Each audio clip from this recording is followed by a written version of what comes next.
चौधरी साहब चौधरी ये सभी का हार्दिक स्वागत करता हूं। अगर आप हमारे चैनल पे पहली बार आए तो कृपया करके चैनल को सब्सक्राइब कर लें, बेल आइकन को प्रेस कर लें ताकि आने वाली वीडियो की लेटेस्ट नोटिफिकेशन आपको मिलती रहे। आज हम स्टार्ट करने जा रहे हैं पॉलिटी।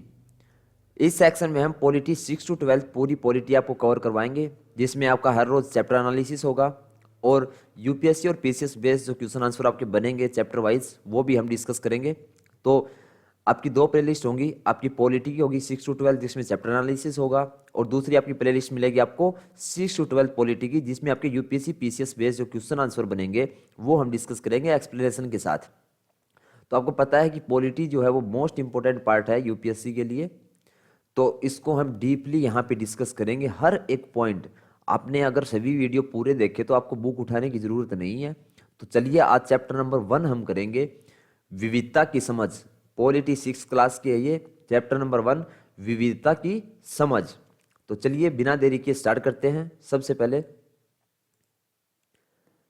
पहले आपको यहाँ पे क्या दिया गया है, तो आपको दिया गया है विविधता की समझ। कौन सा चैप्टर हमारा ये, विविधता की समझ हमारा ये चैप्टर है। तो यहाँ पे आपको क्या चीज़ दी गई है, आपको पता है कि हमारे देश में जो है विविधता या अनेकता हमारे जीवन को किस तरह बेहतर बनाती है। एक तो ये क्वेश्चन आपका है इससे कि विविधता या अनेकता जो है हमारे जीवन को जो है किस तरह बेहतर बनाती है, और दूसरा है भारत जो है इतनी विविधताओं वाला देश कैसे बना। तो हम सभी जानते हैं कि भारत में हमेशा दो चीजें आपको देखने को मिलती हैं, समानता और एक धर्मनिरपेक्षता। क्या चीजें, एक समानता और एक धर्मनिरपेक्षता। तो इसके ऊपर आपको पता है कि यहाँ पे हर तरह के लोग रहते हैं। धर्मनिरपेक्षता के नाम पे भी चीजें आपको सुनने को मिलती हैं, समानता के नाम पे भी आपको चीजें सुनने को मिलती हैं। तो सबसे पहले आपका एक क्वेश्चन बन सकता है, इससे क्या बन सकता है जो आपके प्रीलिम्स और मेंस में भी आपसे पूछा जा सकता है कि भारतीय संविधान में समानता और धर्मनिरपेक्षता को क्यों प्रमुखता के साथ शामिल किया गया। क्या क्वेश्चन बन सकता है हमारा कि भारतीय संविधान में समानता और धर्मनिरपेक्षता को क्यों प्रमुखता के साथ शामिल किया गया। ये आपका मेंस के लिए क्वेश्चन बन सकता है, और प्रीलिम्स के लिए आपके लिए क्वेश्चन बन सकता है कि भारतीय संविधान में समानता और धर्मनिरपेक्षता को क्यों प्रमुखता के साथ शामिल किया गया। उसमें आपको ऑप्शन दिए जा सकते हैं कि जातिगत विभिन्नता के कारण, धार्मिक विभिन्नता के कारण, या फिर भाषाई विभिन्नता के कारण, या फिर विविधता के कारण। तो यहाँ पे आपका आंसर क्या होगा, क्योंकि हमारे इंडिया के अंदर जो है जातिगत विभिन्नता भी है, धार्मिक विभिन्नता भी है और भाषाई विभिन्नता भी है। बहुत सारी विभिन्नताएं हमारे देश के अंदर देखने को मिलती है। तो यहाँ पे आपका आंसर जो होगा वो होगा विविधता के कारण। इसके बाद सेकंड हमारा क्या दिया गया है कि भारत इतनी विविधता वाला देश कैसे बना। तो इसमें क्या है, भारत इतनी विविधता वाला देश कैसे बना। तो आपको पता है कि हमारे इंडिया के अंदर जो है सबकी जो थिंकिंग है वो सबकी अलग अलग होती है। अगर बात की जाए यहाँ पे थिंकिंग की, तो सबकी, आपकी थिंकिंग कुछ होगी, मेरी कुछ होगी, किसी और बंदे की कुछ होगी। तो सबकी जो थिंकिंग है एक तो वो किसी की मैच नहीं करती। दूसरा आपकी होती है लैंग्वेज। लैंग्वेज है हमारे इंडिया के अंदर बहुत सारी भाषाएं बोली जाती हैं, हिंदी, उर्दू, कन्नड़, तेलुगु, मलयालम, बहुत सारी भाषाएं हमारी इंडिया के अंदर बोली जाती हैं। उसके बाद में रिलीजियस, हमारे इंडिया के अंदर जो है बहुत सारे धर्म के लोग रहते हैं, हिंदू, मुस्लिम, सिख, ईसाई, क्रिश्चियन, बहुत सारे जो हैं रिलीजियस उसके लोग रहते हैं। एक्सपीरियंस लेवल, जो एक्सपीरियंस है लोगों का वो सभी का अलग अलग अपना एक्सपीरियंस होता है।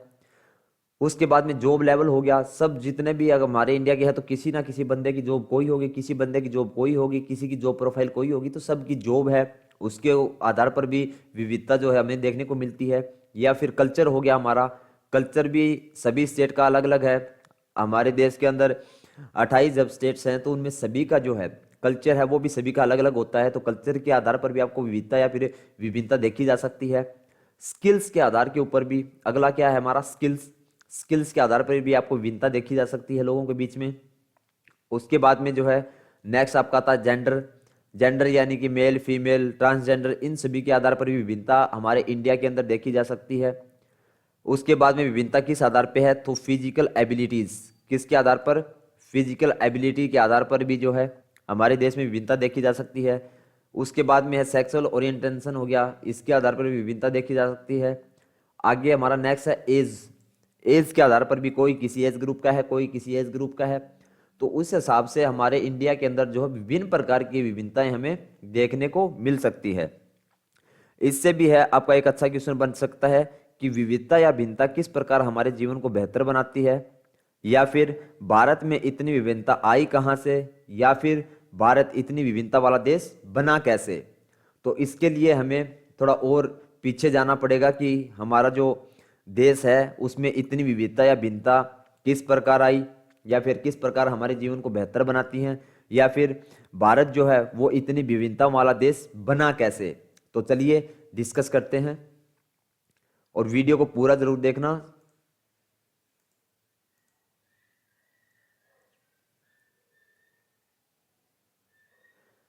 अब यहाँ पे आप देखेंगे कि लोगों में विभिन्नता कैसे आई। तो यहाँ पे आपको क्या दिया गया है, लोग एक दूसरे से कई मामलों में विभिन्न होते हैं, वे न केवल अलग दिखते हैं बल्कि वे अलग अलग क्षेत्रों से भी आते हैं। तो आपको क्या कहा गया है, जो विभिन्नता का कारण है, सबसे पहले आपको यहाँ पे क्या दिया गया है कि लोग जो हैं वो एक दूसरे से कई मामलों में भिन्न होते हैं, वे न केवल अलग दिखते हैं बल्कि वे अलग अलग क्षेत्रों से भी आते हैं। क्योंकि हमारे देश में विभिन्नता का सबसे बड़ा कारण क्या है, क्योंकि हमारे देश के अंदर 28 स्टेट्स हैं। तो जो लोग हैं उनका पहनने का अलग अलग धर्म के होते हैं, खाना पीना सब कुछ उनका अलग होता है, कल्चर अलग होता है। तो ये सब सारी चीज़ें जो हैं वो बहुत ज़्यादा इफेक्ट करती हैं। तो लोग एक दूसरे से कई मामलों में भिन्न होते हैं, वे न केवल अलग दिखते हैं बल्कि वे अलग अलग क्षेत्रों से भी आते हैं। क्योंकि हर इंसान कोई कहीं से लोकेट करता है, कोई कहीं से लोकेट करता है, कोई किसी रिलीजियस का है, किसी को कुछ एक्सपीरियंस है, किसी की लैंग्वेज कुछ है।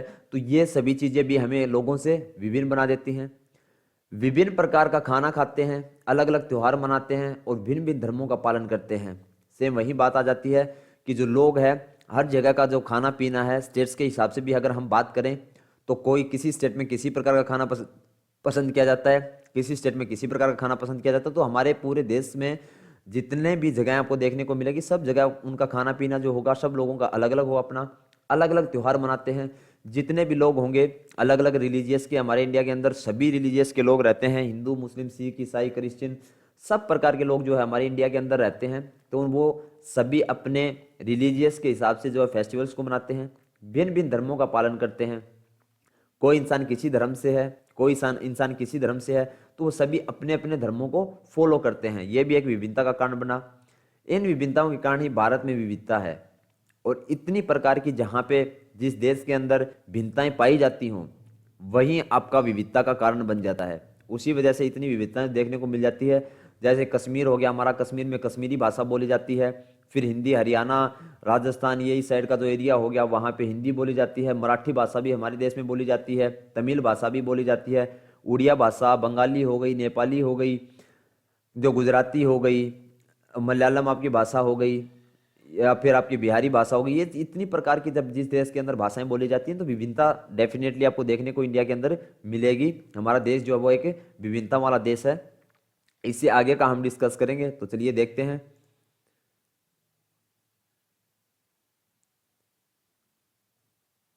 तो इसके बाद फिर आपको क्या दी गई है विविधता की समझ में, कि जाति व्यवस्था, क्या दिया गया है आपको यहाँ पे कि जाति व्यवस्था विविधता का एक उदाहरण है।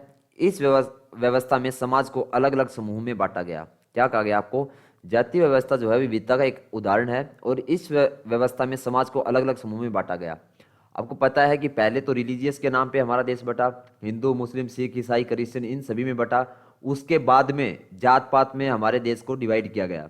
जैसे मान लो अब हिंदू हो गया तो हिंदू में भी बहुत कास्टिज्म होती है। मुस्लिम हो गया, मुस्लिम में आपको सुना होगा कि 2 कास्ट होती हैं। तो इसी प्रकार क्या है कि इन्हीं वजहों से जो है हमारे देश को जाति पाति में भी बाद में बांट दिया गया। जाति पाति में कैसे बांटा गया, जिस प्रकार का जो लोग काम करते थे, इस बंटवारे का आधार था कि लोग किस तरह का काम करते हैं। तो हमारे देश के जो जाति पात का पहले तो रिलीजियस के नाम पे बंटवारा हुआ और उसके बाद में जाति के नाम पे जो बंटवारा हुआ वो कैसे हुआ। तो जाति के नाम पे जो बंटवारा हुआ वो हुआ कि किस प्रकार के लोग, कौन लोग जो भी कार्य करते हैं उन्हीं को उस प्रकार की कास्ट दे दी गई। जैसे मान लो यहाँ पे आप एग्जाम्पल देखेंगे, जैसे ब्राह्मण आपको यहाँ पे दिया गया है। तो ब्राह्मणों का क्या काम होता था, ब्राह्मणों का काम होता था शिक्षा प्राप्त करना या फिर शिक्षा देना। उसके बाद में मान लो आपको यहाँ पे क्षत्रिय दिया गया है। तो क्षत्रिय जो लोग होते थे, क्षत्रिय लोगों का क्या काम होता था, इनका काम होता था युद्ध लड़ना या फिर राजा बनना, ये काम होता क्षत्रियों का। उसके बाद में आता आपका वैश्य लोग, तो उनको क्या काम होता था, ये लोग क्या करते थे, ये व्यापार करते थे ये लोग, या फिर खेती बाड़ी करते थे, उनको क्या कहा गया, वैश्य कहा गया। फिर उसके बाद में क्या आपका शूद्र आ गया। तो शूद्र जो लोग हुआ करते थे उनका क्या काम हुआ करता था, जो लोग नीचे लेबर का काम जो करते थे, लेबर टाइप में जो काम करते थे, उस प्रकार उनको शूद्र का नाम दे दिया गया। तो पहले जैसे ही जाति पाति का जो बंटवारा हुआ वो सिर्फ इसी नाम पे हुआ कि जिस प्रकार का लोग जो काम करते हैं, मान लो अगर कोई टीचिंग का काम करता है या फिर शिक्षा देने का काम करता है तो उनको ब्राह्मण में शामिल कर दिया गया। अगर कोई युद्ध लड़ता है या फिर कोई राजा है तो उसको क्षत्रिय कह दिया गया। या फिर उसके बाद में कोई खेती बाड़ी करता है या फिर व्यापार करता है तो उसको वैश्यों का नाम दे दिया गया। उसके बाद में अगर कोई लेबर का सामान लोडिंग अनलोडिंग ये जो काम चलते हैं, जो लेबर के जो काम करते थे लोग, उनको उनके काम के हिसाब से शूद्र कैटेगरी में डिवाइड कर दिया गया। और ये किन के हैं? ये हिंदुओं के हैं। ये किन की कास्टिज्म है? तो ये हिंदुओं की कास्टिज्म के बारे में यहाँ पे बात की गई है आपके सामने। ये जो एग्जाम्पल है ये हिंदू कास्टिज्म का है। उसके अलावा एक और ऐसी जात थी जिसमें लोगों को डिवाइड किया गया, उसके बारे में चलिए हम डिस्कस करते हैं। तो यहाँ पे आपको देखने को मिलेगा, यहाँ पे एक और कास्ट को जो है उसको मेंशन कर दिया गया यहाँ पे। तो आप डायग्राम में यहाँ पे देख पा रहे होंगे, जो नीचे ही नीचे दिया गया है आपको यहाँ पे कोने में डायग्राम में देखिए, ये जो आपको दिया गया है तो इसको क्या बोला गया? इनको हरिजन नाम दे दिया गया। हरिजन किन्होंने बुलाया इनको? महात्मा गांधी जो थे उन्होंने इनको हरिजन बोल के बुलाया, जो सबसे नीची कास्ट में आते थे। तो ये क्या हमारा द हिंदू कास्ट सिस्टम का डायग्राम है। तो यहाँ पे देखो आपको एक सीढ़ी बनी दिखाई दे रही है, ये सीढ़ी नीचे से ऊपर की तरफ जा रही है। तो इसका मतलब क्या है कि जो ऊपर ही ऊपर जो कास्ट होगी वो कौन सी होगी? At the top. At the top जो कास्ट थी वो थी ब्राह्मण। जो ब्राह्मण थे उनको माना जाता था कि गॉड के बहुत ज्यादा क्लोज हैं। उसके बाद में जो नेक्स्ट आता था, नेक्स्ट उनसे नीचे, तो वो कौन आते थे? वो क्षत्रिय आते थे जो युद्ध लड़ते थे या फिर जो राजा बनते थे। उसके बाद में क्या आता था हमारे नीचे? जो वैसे जो लोग होते थे वो लोग आते थे जो बिजनेस करते थे, उन लोगों को इस कैटेगरी के अंदर शामिल किया गया। ये थर्ड लेवल पे आते थे। उसके बाद में जो नीचे आते थे, उनसे नीचे फोर्थ पायदान पे कौन से लोग आते थे? उनसे नीचे आते थे शूद्र लोग। जो शूद्र लोग हैं वो लोअर कास्ट के लोग हुआ करते थे, जो सिर्फ और सिर्फ क्या करते थे? या तो खेती बाड़ी करते थे या फिर जो क्या है लेबर का जो कार्य करते थे उनको। और जो सबसे सबसे नीचे जो कास्ट दे दी गई उसको नाम दे दिया गया हरिजन। और ये नाम किसने दिया? तो ये नाम दिया गया महात्मा गांधी जी के द्वारा। अब यहाँ पे देखेंगे हम ऊपर आपको क्या दिया गया है? लोग लोग जिस जाति में पैदा होते थे उसे बदल नहीं सकते थे। तो क्या कहा गया है? मान लो जब बंटवारा हो चुका था हमारा देश का, पहले रिलीजियस के नाम से और रिलीजियस के बाद हिंदू की अगर बात की जाए तो हिंदुओं में ये कैटेगरी आपको बताई है मैंने, ब्राह्मण की दे दी, क्षत्रिय दे दी, वैश्य दे दी, या फिर उसके बाद में हमारी जो कौन सी हो गई, जो शूद्र होगी आपकी। और फिर आपकी जो नीचे कैटेगरी कौन सी बचती? तो नीचे आपकी कैटेगरी बच जाती है जिनको हरिजन बोला गया। इन 5 जातियों में जो है मान लो कि हिंदुओं को डिवाइड कर दिया गया। तो लोग जिस जाति में पैदा हो जाते थे, मान लो कोई ब्राह्मण अगर पैदा हो गया, ब्राह्मण कास्ट में अगर पैदा हो गया तो ब्राह्मण ही रहेगा जन्म भर। अगर कोई क्षत्रिय में हो गया तो हमेशा जिंदगी भर क्षत्रिय रहेगा। उनके जो बच्चे पैदा होंगे वो भी क्षत्रिय ही कास्ट के होंगे। उदाहरण के लिए अगर आप कुमार के घर में पैदा हो गए तो आपकी जाति कुमारी होती है और आप बस वहीं बन सकते थे। क्या कहा गया है कि उस टाइम में कास्ट के नाम पे जो डिवाइड किया गया तो उसका क्या था? अगर आप ब्राह्मण के घर पैदा होगे तो वही बात आ जाती है, ब्राह्मण के घर पैदा हुए तो आप वही काम करोगे, क्या? शिक्षा ग्रहण करना और या फिर लोगों को शिक्षा देना।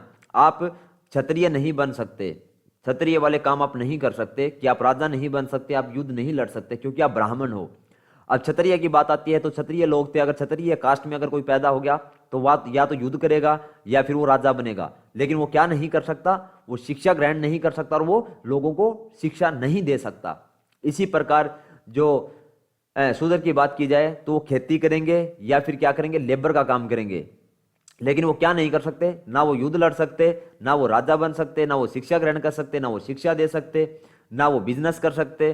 तो ये सब जो चीजें थी, अगर आप किसी जाति के अंदर पैदा हो गए तो आप पे स्टांप लग जाता था कि आप इस जाति के ही कहलाएंगे, इसी कास्ट के कहलाएंगे और इस कास्ट का जो काम है वही आपको करना पड़ेगा। कोई व्यक्ति जाति से जुड़ा अपना पेशा भी नहीं बदल सकता था, इसलिए उस ज्ञान के अलावा किसी अन्य ज्ञान को हासिल करना जरूरी नहीं समझा जाता था। क्या कहा गया है? कोई व्यक्ति जाति से जुड़ा अपना पेशा नहीं बदल सकता था और इसलिए उस ज्ञान के अलावा किसी अन्य ज्ञान की हासिल करना जरूरी नहीं समझा जाता था। उस टाइम में क्या था कि लोगों को जो है उसी जाति से, जिस जाति में वो पैदा हुआ है और उसका जो काम करने का जो तरीका है और जो वो काम करता है, सिर्फ वही काम आप कर सकते हो। आपको फ्रीडम नहीं थी उस टाइम में, क्योंकि आज हम लोगों के पास फ्रीडम है। अगर हम जो चाहेंगे वो हम कर सकते हैं। अगर हमें किसी अच्छे कॉलेज में जाना है तो अच्छे कॉलेज में जाएंगे, किसी अच्छी कंपनी में जॉब चाहिए तो वहां पे हम करेंगे, किसी प्रकार का खाना खाना है वो खा सकते हैं, किसी प्रकार का काम करना वो कर सकते हैं। लेकिन पुराने टाइम में ऐसा नहीं था कि आप जिस कास्ट में पैदा हो गए तो आपको वही काम करना पड़ेगा, उसके अलावा आप कोई भी काम अपनी मर्जी से नहीं कर सकते थे। इस प्रकार क्या होता था, क्योंकि आज हम कुछ भी अगर हमने चाहा बीए करेंगे तो बीए करेंगे, बीबीए करेंगे तो बीबीए करेंगे, एलएलबी करेंगे तो एलएलबी करेंगे। लेकिन उस टाइम में ऐसा नहीं था कि आप कहीं भी आपका मन किया और वहीं ज्ञान आपने लपेटना शुरू कर दिया।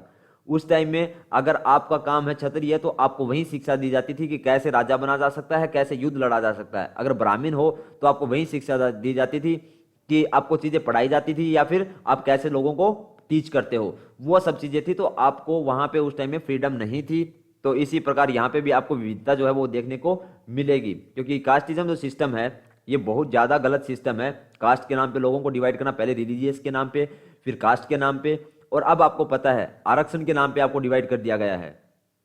जिस देश में तीन तीन चीजों के ऊपर बंटवारा चल रहा है, हमारे देश में रिलीजियस, फिर कास्ट और अब आरक्षण के नाम पे। अगर वो उस कास्ट का तो उसका आरक्षण इतने परसेंट होगा, अगर ये इस कास्ट का तो इसके आरक्षण इतने परसेंट होगा। मतलब आगे से आगे हमें डिवाइड किया जा रहा है। तो इसके बाद में नेक्स्ट हम डिस्कस करेंगे। नेक्स्ट में आपको क्या दिया गया है, नेक्स्ट में आपको दिया गया है भारत में विविधता का अगला चरण क्या होगा। लेकिन गहराई से सोचे तो वास्तव में हम एक ही तरह की चीजें करते हैं, केवल हमारे करने के तरीके अलग होते हैं। क्या कहा गया है, अगर हम इस बात के ऊपर सोचना शुरू करें तो वास्तव में हम जो लोग हैं सभी एक ही तरह की चीजें करते हैं, लेकिन हमारे करने के जो तरीके हैं वो हमारे अलग हैं। यहाँ पे आप डायग्राम में देख रहे होंगे, आपको यहाँ पे चार लोग खड़े दिखाई दे रहे होंगे डायग्राम में। ये चार लोग खड़े हैं, चारों ही भारतीय हैं, लेकिन कहां पर खड़े हैं ये, साइड में आपको टी स्टॉल दिखाई दे रही होगी। यहाँ पे किसके लिए खड़े हैं, ये चाय के लिए। अब मान लो ये चारों लोग हैं, चारों के हाथ में यहाँ पे आपको देखने को मिलेगा कि चारों लोगों ने कप ले रखी है अपने माउथ में, हाथों में, सॉरी हाथों में कप ले रखे। इसका मतलब क्या होगा कि चारों लोग एक ही देश में रहते हैं, लेकिन चारों ही लोग जो खाना खा रहे हैं, यहाँ पे चाय जो पी रहे हैं, चारों ही लोग चाय पी रहे हैं। लेकिन उसके बाद भी हमारे देश के अंदर विभिन्नता पाई जाती है। वो विभिन्नता किस आधार पे है, रिलीजियस, कास्टिज्म और आरक्षण के आधार पर जो है विभिन्नता हमें फिर भी देखने को मिलेगी। क्योंकि हमारे देश में सब प्रकार के लोग हैं, लेकिन वो करते क्या हैं, डायग्राम के थ्रू आपको समझ में आ गया होगा।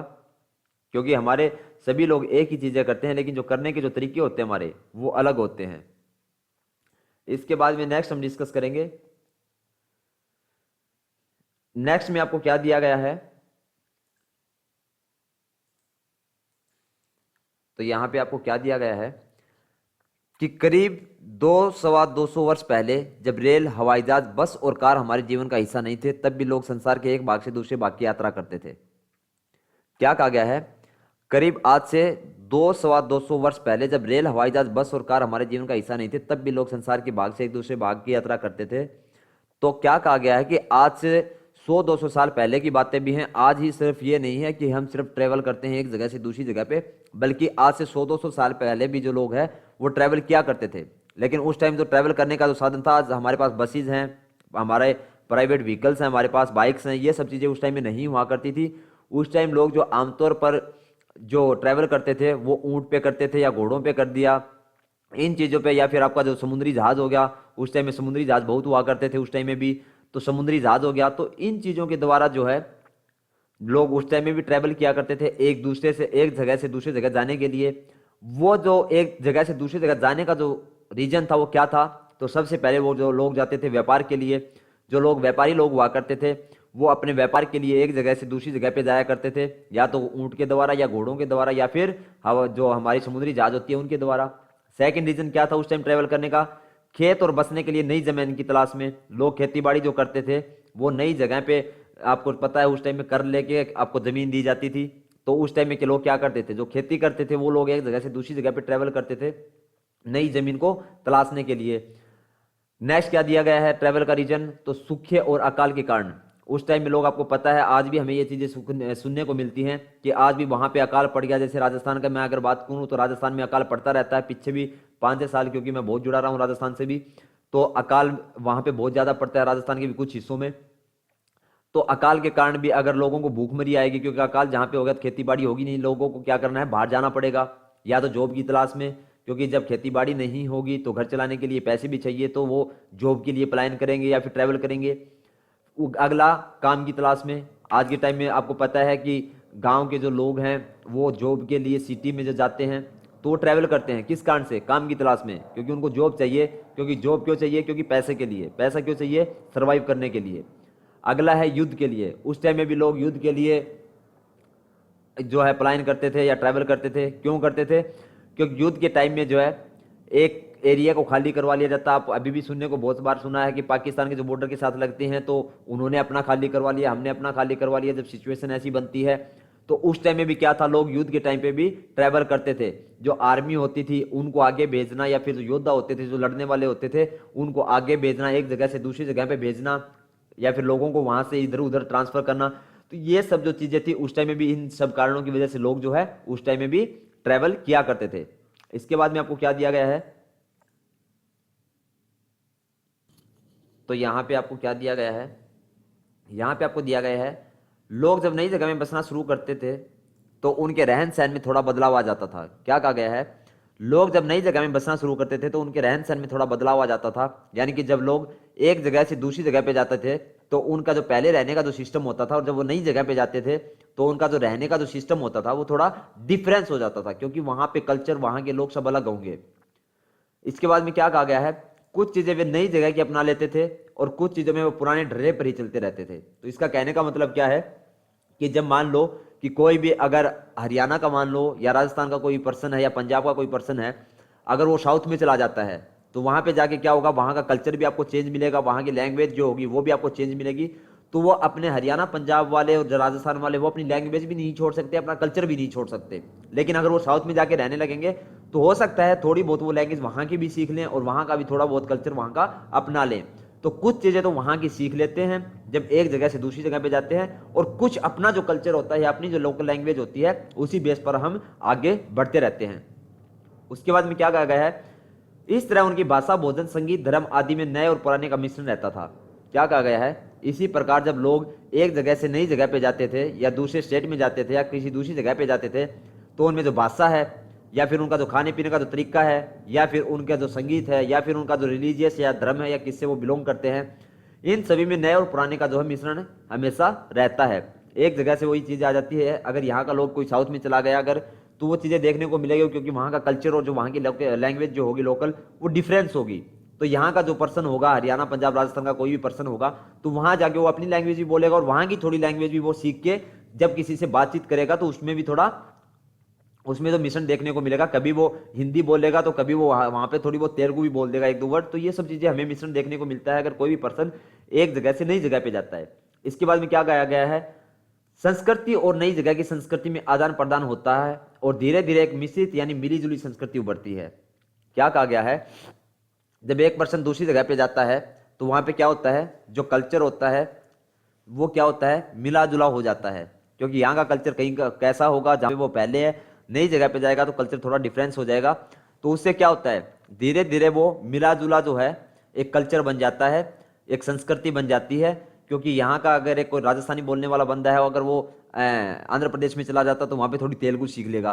तो राजस्थानी लैंग्वेज और तेलुगु लैंग्वेज जब वो बातचीत करेगा वहाँ पे, तो कभी वो राजस्थानी बोलेगा बीच बीच में, कभी तेलुगु बोलेगा। तो ये सब चीज़ें जब एक जगह से दूसरी जगह पे हम जाते हैं तो नॉर्मली है कि हमारी संस्कृति जो है वो एक मिश्रित संस्कृति बन जाती है। और इसीलिए जब हम किसी से बातचीत करते हैं तो हो सकता है हम कभी हिंदी का यूज़ कर रहे हैं, बीच में एक दो वर्ड इंग्लिश का कर रहे हैं, या फिर इंग्लिश में बातचीत कर रहे हैं तो एक दो वर्ड हमें जो है हिंदी का यूज़ कर रहे हैं। तो ये सब जो चीज़ें हैं वो चलती रहती हैं।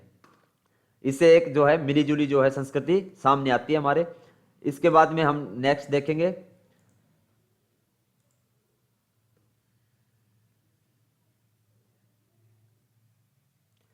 यहां पे डायग्राम में आपको दिया गया होगा। इस डायग्राम में देखिए, यहां पे आपको जो है इंडिया का मानचित्र दिखाई दे रहा है। तो इंडिया के मानचित्र में आपको देखने को मिलेगा कि इस मानचित्र के द्वारा क्या समझाने की कोशिश की गई है कि हर स्टेट में, जहां भी हमारे इंडिया के हर कोने में अलग अलग जो भाषाएं हैं या फिर किसी प्रकार से जो रिलीजियस हैं या कल्चर है, वो सब जगह अलग अलग होता है।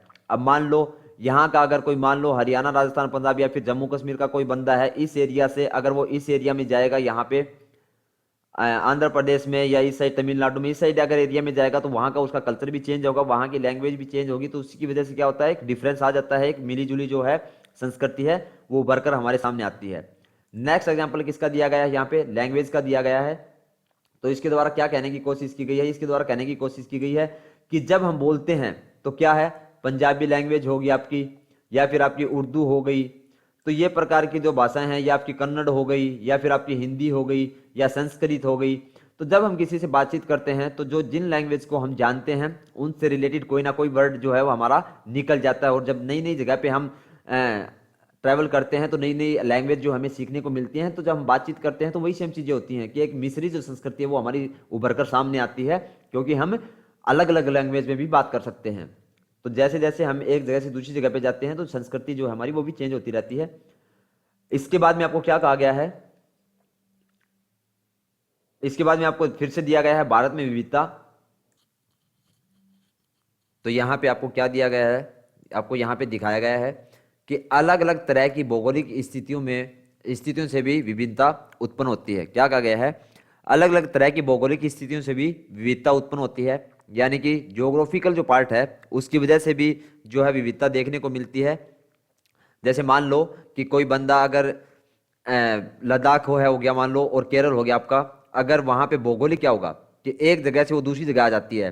लद्दाख आपका क्या है, लद्दाख कहीं पड़ता है, तो केरल आपका उससे बहुत ज्यादा दूरी पर है। तो वहां से जो जोग्राफिकल जो है, जो डिस्टेंस है, उसकी वजह से भी जो है हमारी जो विविधता है वो उत्पन्न होती है, उससे भी विविधता हमें देखने को मिलती है। एग्जाम्पल हम यहाँ पे लेंगे, उदाहरण के लिए समुद्र के पास रहने में और पहाड़ी इलाकों में रहने में बड़ा फर्क है। न केवल वहां के लोगों के कपड़ों और खान पान की आदतों में फर्क होगा, बल्कि जिस तरह का काम वे करेंगे वे भी अलग होंगे। एग्जाम्पल किसका लिया गया है, एक समुद्र के पास रहने वाले लोगों में और एक पहाड़ी इलाके में रहने वाले लोगों में। कहा गया है कि अगर समुद्र के पास रहेंगे जो लोग, तो उनके खाने पीने में अलग डिफरेंस होगा, और उनके रहने में, उनके काम करने में डिफरेंस होगा। और मान लो अगर कोई बंदा है और वो समुद्र के पास रहते हैं, अगर कोई जोग्राफिकल जो है और कोई बंदा समुद्री एरिया के पास रहता है, तो उनका खाने पीने का तरीका अलग होगा, उनका काम करने का तरीका अलग होगा, उनके जो काम करने के तरीके होंगे उनमें तो डिफरेंस होगा, लेकिन वो काम जो करेंगे उसमें भी उनमें डिफरेंस आपको देखने को मिलेगा। नेक्स्ट क्या कहा गया है, आइए भारत के दो भागों लद्दाख और केरल के उदाहरण के जरिए यह समझने की कोशिश करें कि किसी क्षेत्र की विविधता पर उसके ऐतिहासिक और भौगोलिक कारकों पर क्या असर पड़ता है। यहाँ पे आपको क्या दिया गया है, भारत के दो भाग लिए गए हैं, एक लद्दाख लिया गया है आपका एग्जाम्पल के लिए, और एक केरल लिया गया है। उससे हम क्या समझेंगे कि किसी भी जगह पे एक ऐतिहासिक और भौगोलिक कारकों पर है ना क्या डिफरेंस पड़ता है, जो भौगोलिक कारक होते हैं उनका क्या डिफरेंस पड़ता है, हम डिस्कस करते हैं। तो चलिए स्टार्ट करते हैं, देखते हैं अगला।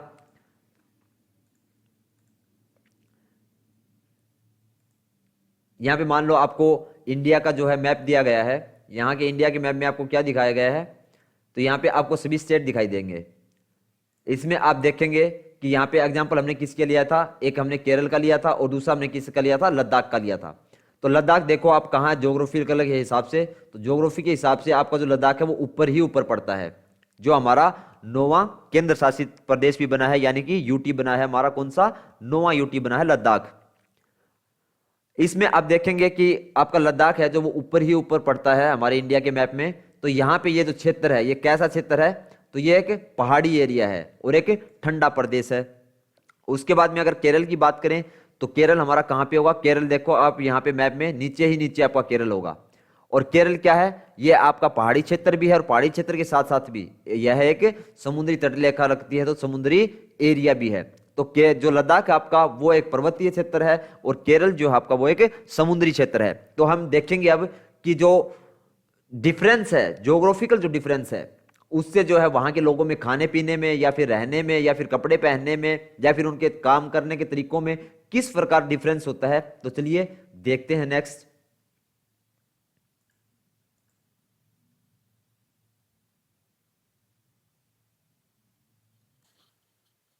तो यहां पे आपको क्या दिया गया है, यहां पे आपको लद्दाख के बारे में डिस्कस करेंगे। तो क्या कहा गया है, लद्दाख जम्मू और कश्मीर के पूर्वी हिस्से में पहाड़ियों में बसा एक रेगिस्तानी इलाका है। क्या कहा गया है, लद्दाख जो है वो जम्मू और कश्मीर के पूर्वी हिस्से में पहाड़ियों में बसा एक रेगिस्तानी इलाका है, यानी कि वो एक रेगिस्तान टाइप का इलाका है, जो सूखा और बंजर जो जगह होती है उस टाइप का है। क्योंकि वहां पे जो है डिस्कस करेंगे कि क्या क्या चीजें जिसकी वजह से उसको रेगिस्तानी इलाका बोला जाता है। तो यहां पर बहुत ही कम खेती संभव है। क्या कहा गया है, जो लद्दाख है, लद्दाख के अंदर क्या है, खेती जो है वो बहुत कम होती है या नामात्र ही होती है। क्योंकि इस क्षेत्र में बारिश बिल्कुल नहीं होती और यह इलाका हर वर्ष काफी लंबे समय तक बर्फ से ढका रहता है। जो लद्दाख का जो क्षेत्र है वहां पे जो बारिश है वो नामात्र होती है, क्योंकि वहां पे आपको पीने के पानी की भी दिक्कतें झेलने को मिल सकती हैं, क्योंकि वहां पे हमेशा बर्फ जमी रहती है, वहां पे बारिश नहीं होती, जिसकी वजह से बारिश के बिना कभी खेती नहीं होती। तो वहां पे जो खेती है वो असंभव ही है कुल मिला के, क्योंकि वहां पे बारिश जो है वो नामात्र होती है, क्योंकि यह एक बहुत ही ठंडा क्षेत्र है। उसके बाद में इस क्षेत्र में बहुत ही कम पेड़ उगाए जाते हैं। पीने के पानी के लिए लोग गर्मी के महीनों में पिघलने वाली बर्फ पर निर्भर करते हैं। अब सिचुएशन आप देख सकते हैं, यहाँ पे इस क्षेत्र में बहुत ही कम पेड़ उग पाते हैं। सबसे कम पेड़ क्यों उग पाते हैं? क्योंकि यहाँ पे बारिश नहीं होती और बारिश के बिना कभी पेड़ पौधे नहीं उग पाते हैं। तो यही रीजन है कि यहाँ पे पेड़ पौधे जो बहुत कम होते हैं। पीने के पानी के लिए लोग गर्मी के महीनों में पिघलने वाली बर्फ पर निर्भर करते हैं। जो पीने का पानी है उसके लिए भी लोग क्या है, निर्भर करते हैं गर्मी में, कि गर्मी अगर आएगी तो सूर्य का जो प्रकाश होगा और टेम्परेचर जो बढ़ेगा उसकी वजह से बर्फ पिघलेगी, जिससे पीने के पानी का वो जुगाड़ कर लेते हैं। नेक्स्ट क्या दिया गया है, यहाँ के लोग एक खास किस्म की बकरी पालते हैं जिसमें पश्मीना ऊन मिलता है। क्या कहा गया है, यहाँ के जो लोग हैं, लद्दाख के जो लोग हैं, वो क्या करते हैं, एक खास किस्म की बकरी पालते हैं जिससे क्या होता है, उन्हें पश्मीना ऊन मिलती है। यानी पश्मीना जो है, पश्मीना एक ऊन का नाम है, या फिर उस बकरी का नाम भी हम पश्मीना कह सकते हैं। एक खास किस्म की बकरी पालते हैं जिसमें पश्मीना ऊन मिलती है, तो उस बकरी को हम पश्मीना बकरी भी कह सकते हैं। तो उससे हमें, जो बकरी वो पालते हैं, उससे एक पश्मीना ऊन मिलती है, और ये जो पश्मीना ऊन होती है वो बहुत ज्यादा महंगी होती है। नेक्स्ट हम डिस्कस करेंगे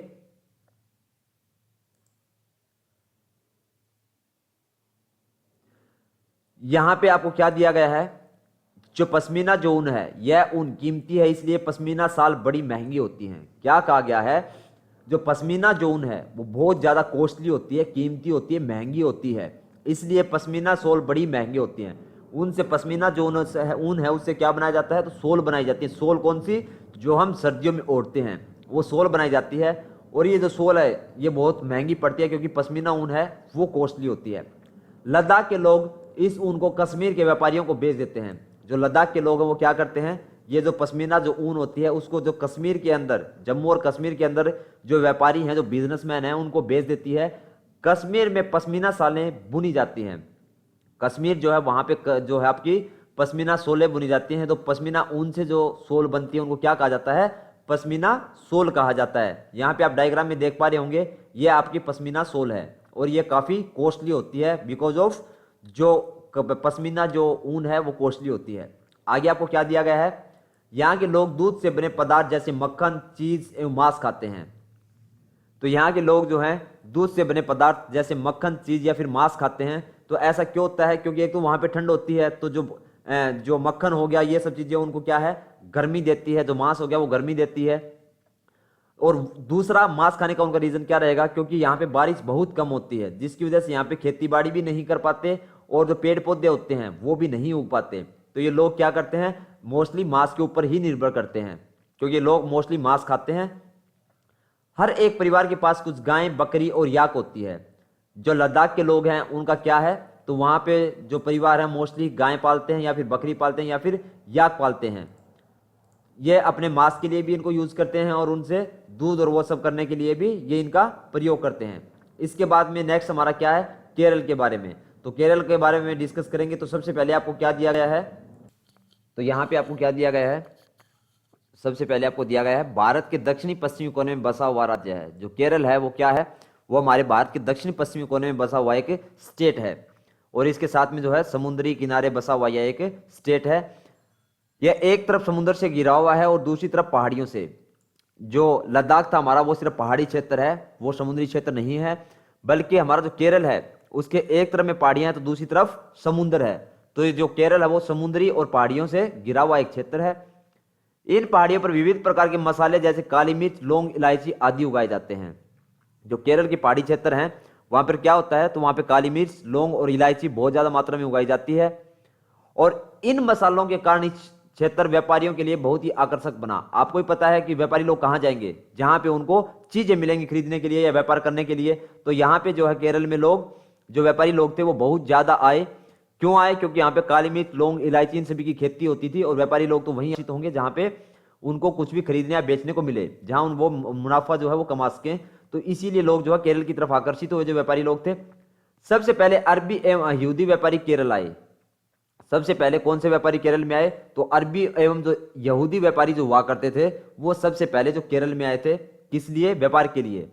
और ऐसा माना जाता है कि ईसा मसीह के धर्मदूत संत थॉमस लगभग 2000 साल पहले यहां आए। क्या कहा गया है? जो ईसा मसीह है उनके जो धर्मदूत थे संत थॉमस, यहां पर लगभग 2000 साल पहले यहां पर आए थे। और भारत में ईसाई धर्म लाने का श्रेय भी उन्हीं को जाता है। भारत में जो ईसाई धर्म है, आज आपको पता है रिलीजियस इंडिया में हिंदू मुस्लिम सिख ईसाई ये सब हैं, तो ईसाई धर्म को लाने का श्रेय किसको जाता है? संत थॉमस को। किसको जाता है? संत थॉमस को। ये कौन थे? ये ईसा मसीह के धर्मदूत थे। कौन थे? ईसा मसीह के धर्मदूत थे। कौन?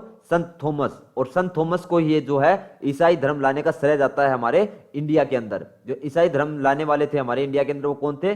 संत थॉमस थे। इसके बाद में नेक्स्ट हम केरल के बारे में देखेंगे। नेक्स्ट में आपको क्या दिया गया है? नेक्स्ट में आपको दिया गया है अरब से कई व्यापारी यहां आकर बस गए। जो व्यापारी उस टाइम में क्या था? जो भी व्यापारी आते थे तो वो क्या करते थे? अरब यहां पे केरल और गोवा में इस साइड में क्या था? वो व्यापार करने के लिए आते थे, लेकिन यहां पर आके बस जाते थे। तो अरब से कई व्यापारी यहां आकर बस गए। बहुत सारे अरब से व्यापारी आए और वो यहां पर आकर केरल में बस गए। इबर बतूता ने जो करीब 700 साल पहले यहां आए, जो इबर बतूता है उन्होंने लिखा है कि वो 700 साल पहले यहां पर आए थे। अपने यात्रा वृत्तांत में मुसलमानों के जीवन का विवरण लिखा है। उन्होंने मुस्लिमों के बारे में लिखा है। किसने लिखा है? इबर बतूता ने लिखा है। वास्को डी गामा पानी के जहाज से यहां पहुंचे तो पुर्तगालियों ने यूरोप से भारत तक का समुद्री रास्ता जाना। क्या कहा गया है? जो वास्को डी गामा है उन्होंने क्या किया था? वो समुद्री रास्ते से हमारे भारत में दाखिल हुए थे। और किससे आए थे? वो समुद्री जहाज से आए थे। और इसी के दौरान जो है पुर्तगालियों ने यूरोप से भारत तक का समुद्री रास्ता जाना था। उस टाइम में पुर्तगाली जो हैं उन्होंने यूरोप से भारत कैसे आया जा सकता है वो समुद्री रास्ता जाना।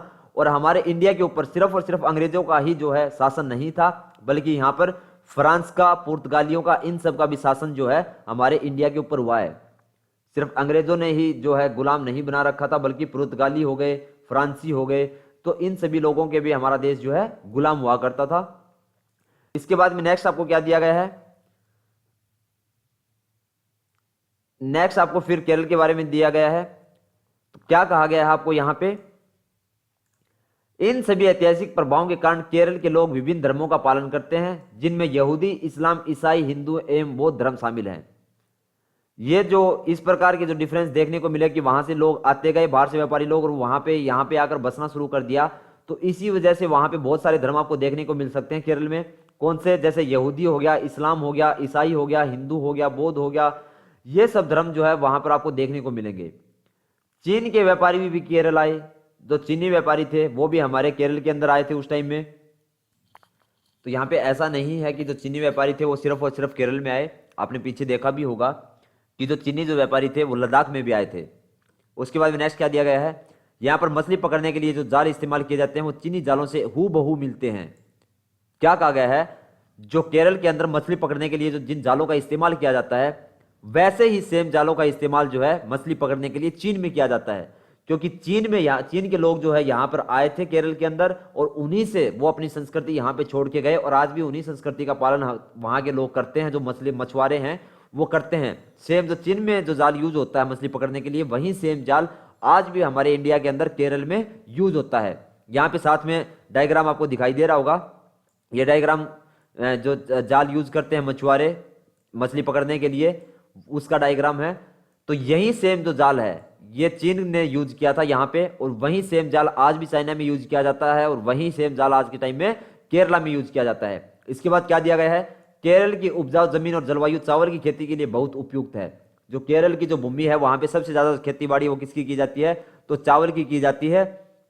और वहां के अधिकतर लोग मछली, सब्जी और चावल खाते हैं। जो केरल के लोग हैं वहां पे कैसा कल्चर है, वहां के लोग कैसा खाना पीना पसंद करते हैं? तो वहां के अधिकतर लोग हैं वो या तो मछली खाते हैं, या फिर वो सब्जियां खाते हैं, या फिर सबसे ज्यादा सेवन किया जाता है वो चावल का किया जाता है। जैसे फॉर एग्जांपल आप अगर उत्तर भारत की या फिर मध्य भारत की बात करेंगे, हरियाणा, पंजाब, राजस्थानी साइड की अगर बात करेंगे, तो यहाँ पे मोस्टली किसका यूज किया जाता है खाने पीने में? तो यहाँ पे मोस्टली हम रोटी का सेवन करते हैं। और वहां के लोग, जो केरल के लोग हैं, वो किसका प्रयोग करते हैं? वो मछली का प्रयोग करते हैं, सब्जी का प्रयोग करते हैं, और चावल का प्रयोग करते हैं। इसके बाद में नेक्स्ट हम डिस्कस करेंगे यहां पे हम क्या करेंगे, यहां पे तुलना, यहां पे हम देखेंगे केरल और लद्दाख के बारे में, उन दोनों के बीच है यहां पे तुलना। तो किसके बीच में तुलना करेंगे हम, लद्दाख और केरल के बीच में। तो सबसे पहले आपको क्या दिया गया है, जहां केरल और लद्दाख की भौगोलिक स्थितियां एक दूसरे से बिल्कुल अलग हैं, वहीं हम यह भी देखते हैं कि दोनों क्षेत्रों के इतिहास में एक ही प्रकार के सांस्कृतिक प्रभाव हैं। यानी कि लद्दाख और जो केरल का जो हिस्सा है, वहां पे जो भौगोलिक परिस्थितियां हैं वो बिल्कुल डिफरेंस हैं, लेकिन वहां पर अगर हिस्ट्री या फिर इतिहास की बात की जाए तो उसके जो सांस्कृतिक प्रभाव है वो दोनों आपको सेम देखने को मिलेंगे। और उसका रीजन क्या है, दोनों ही क्षेत्रों में चीन और अरब से आने वाले व्यापारियों ने प्रभावित किया, क्योंकि अरब से जो आने वाले व्यापारी थे वो चाइना में भी गए थे, और वो लोग कहां पे भी गए थे, लद्दाख में भी गए थे।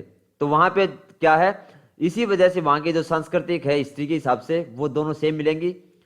सेकंड, जहां केरल की भौगोलिक स्थिति ने मसालों की खेती संभव बनाई, वहीं लद्दाख की विशेष भौगोलिक स्थिति और उन व्यापारियों को अपनी ओर खींचा। यानी कि केरल के अंदर क्या है, केरल के अंदर आपको लौंग, इलायची, इन सब की या फिर मसाले, इन सब की खेती कहां पे होती है, केरल में होती है। जिसकी वजह से क्या हुआ, जो अरब से आने वाले और चाइना से आने वाले व्यापारी थे उनको केरल ने अपनी ओर आकर्षित किया। वहीं अगर लद्दाख की बात करें तो लद्दाख में जो पश्मीना जो ऊन है, जो बहुत ज्यादा कॉस्टली है, पश्मीना नाम की बकरी से जो मिलती है, तो उस ऊन के लिए जो चाइना और अरब के जो व्यापारी थे वो लद्दाख में गए। अगला क्या है, इस तरह पता चलता है कि किसी भी क्षेत्र के सांस्कृतिक जीवन का उसके इतिहास और भूगोल से प्राय गहरा रिश्ता होता है। यहाँ पे आप बात करेंगे कि यहाँ पे तो इतिहास की बातें क्यों नहीं लगी, तो हम साथ साथ जो भी डिस्कस होगा, जो भी चीजें आएंगी पॉलिटिक्स से रिलेटेड, तो उसके बाद उससे रिलेटेड जो भी चीजें होंगी, चाहे वो इतिहास की रहे या कोई भी रहे, तो हम वो बिल्कुल डिस्कस करेंगे। तो इसीलिए यहाँ पे क्या दिया गया है, इस तरह पता चलता है कि किसी भी क्षेत्र के सांस्कृतिक जीवन का उसके इतिहास और भूगोल से प्राय गहरा रिश्ता होता है। यानी कि कोई भी क्षेत्र होता है तो उसका जो हिस्ट्री जो उसकी होती है और उसका जो ज्योग्राफिकल जो डाटा होता है उससे एक बहुत गहरा संबंध होता है। इसके बाद में अगला क्या दिया गया है,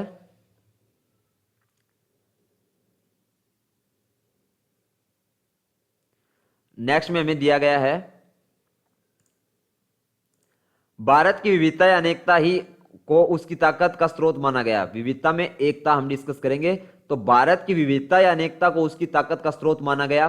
क्यों माना गया, क्योंकि जब अंग्रेजों का भारत पर राज था तो विभिन्न धर्म, भाषा और क्षेत्र की महिलाओं और पुरुषों ने अंग्रेजों के खिलाफ मिलकर लड़ाई लड़ी थी।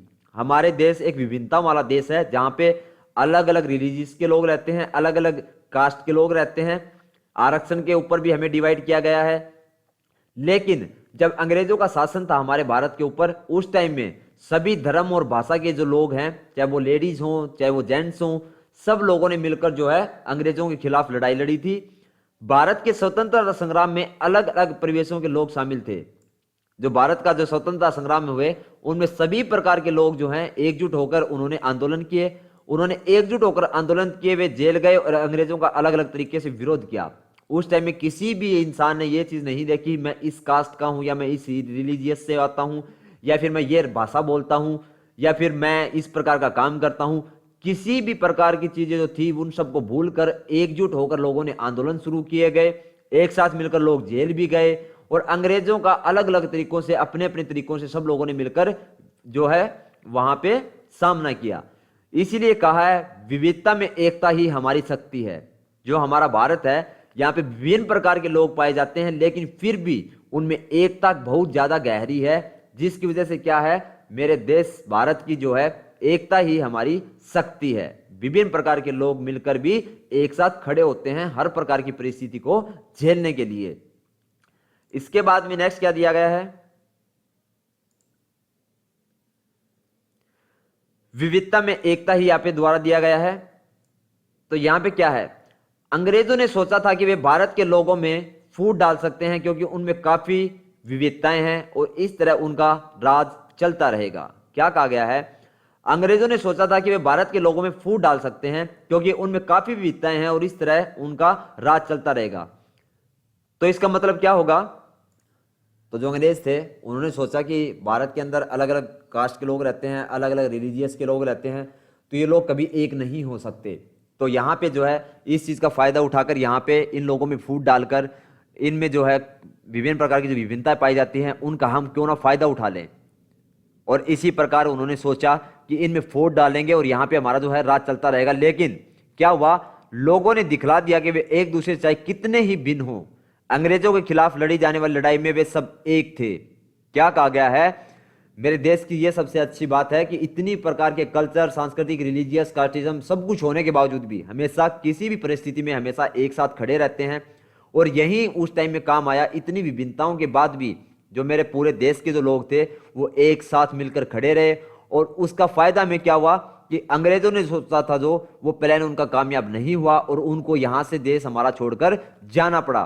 क्योंकि यूनिटी इन डाइवर्सिटी यानी कि विविधता में एकता।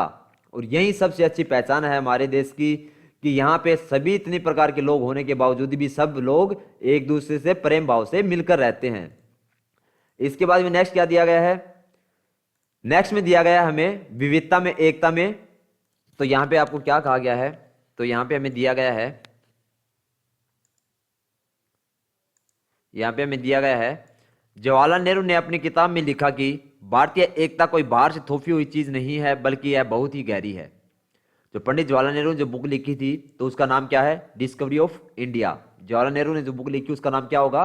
Discovery of India. उन्होंने क्या लिखा कि भारतीय एकता कोई बाहर से थोपी हुई चीज नहीं है बल्कि यह बहुत ही गहरी है, जिसके अंदर अलग अलग तरह के विश्वास, प्रथाओं को स्वीकार करने की भावना है। यह नेहरू ही थे जिन्होंने भारत की विविधता का वर्णन करते हुए अनेकता में एकता का विचार हमें दिया। तो यहीं से जो है हमारी समानता का अधिकार, जो हमारी धर्मनिरपेक्षता थी उसका अधिकार, आरक्षण जो है उससे रिलेटेड जो प्रावधान है वो बना दिए गए थे हमारा देश आजाद होने के बाद।